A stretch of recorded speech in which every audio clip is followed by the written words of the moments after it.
A cutting tip without needing to create a line pattern. Just get a utility knife and a measuring tape. Hook the end of the measuring tape to the utility knife and pull it to the desired length. Just cut with this trick, and the results will be super neat. Don't just cut like this. If you want it to be exactly on the line, secure it with bolts first. This way, it won't wobble when you cut, and the result will be neat and right on the line.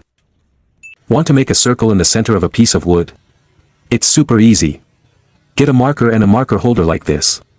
Then, simply rotate the wood. The result is a neat circle instantly. It's that easy.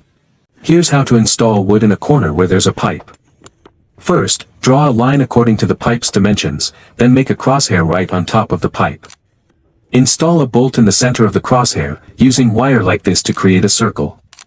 Cut the wood according to the circle pattern, and the result is a perfect fit around the pipe. Here's how to assemble wood without using nails. First, use 2 bolts and tap them into the wood surface. Then, position the wood upright and tap again until 4 marks are formed.